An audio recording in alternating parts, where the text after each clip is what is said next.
All right, I'm back home now, wrapped up my training camp trip. Want to give you the recap from the New York Giants, who I visited on Tuesday, the 23rd team I saw over the course of this summer. And my first takeaway concerns Daniel Jones.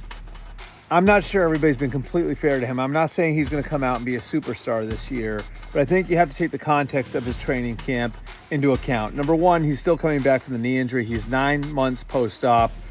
So he's still working his way back, learning the new knee, and that's a process. Then the second part of it, one thing that I know the coaches have really tried to work with him on, Brian Daboll, Mike Kafka, is being more aggressive downfield. Now, if you're more aggressive downfield, of course, as a quarterback, there are probably going to be a few more mistakes. And so as they've tried to work with him on being more aggressive, as his receiver group has gotten better, and we'll get to that in a second, you have seen some mistakes, and it's a process of Daniel Jones learning what he can get away with and what he can't get away with downfield. So again, not saying that Daniel Jones is going to be first team All-Pro or anything like that, but there is context to the way his summer's gone. Takeaway number two, I think a big part of determining what sort of year Daniel Jones has is going to come down to what happens on the offensive line. And really, how far the Giants go could hinge on this one position group. They bring in Carmen Bricillo, who has a lot of scheme commonality with what Brian Daboll does. Brian Daboll is going back to being the play caller this year, and he has basically overhauled the line. Andrew Thomas is still at left tackle. John Michael Schmidt's going into his second year at center. Pretty much everything else is different now. At guard, they've got John Runyon and Greg Van Roten. At right tackle, they've got Jermaine Illuminor and Van Roten. Both played for Bricillo in Vegas. And then they've got Evan Neal, who's coming back off of injury now.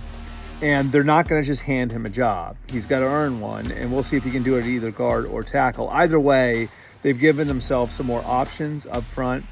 And how those investments they've made in the offensive line play out will determine, I think, in large part, how far the offense goes and how far the team goes, how well Daniel Jones plays, how they do replacing Saquon Barkley. So many things are going to ride on how Carmen Bricillo does in rebuilding the line and how the five guys they wind up putting out there up front play.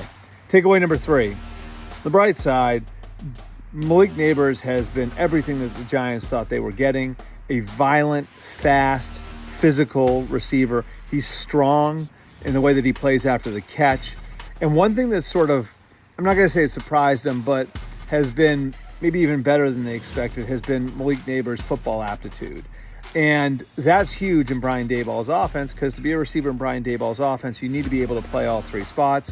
Malik Nabers has shown an early ability to do that. And if he can quickly become the number one, then that allows other guys like Darius Slayton, like Wan'Dale Robinson, potentially like, their young tight end, Theo Johnson, to be able to move into complementary roles that are probably more befitting of who they are as players. And so Malik Nabers off to a fast start, and it's not just from a physical standpoint. We know what he can bring to the table physically, but what he's been able to do from a mental standpoint. Takeaway number three, the Giants look like they're going to have a fearsome front four, which historically is what all the great Giants teams have had, and they're going to need it because there are some questions behind those the guys that they're going to line up in that front. Dexter Lawrence has obviously been a mainstay for them. Kayvon Thibodeau coming back going into year 3, and then Brian Burns, their big ticket acquisition from the Carolina Panthers. The hope is that Burns can help Thibodeau come along. We know what Dexter Lawrence is, and the idea in Shane Bowen's system, and he had a similar setup in Tennessee, they're going to need those guys to create havoc and be problems for offenses to help what's a developing group in back of those guys. Bobby Okereke is a really good player at linebacker. What's next to them, they're still working that out. They could add a body at that position. At corner, the hope is Deonte Banks develops into a number 1 corner, which would help them with some of the young guys they have back there.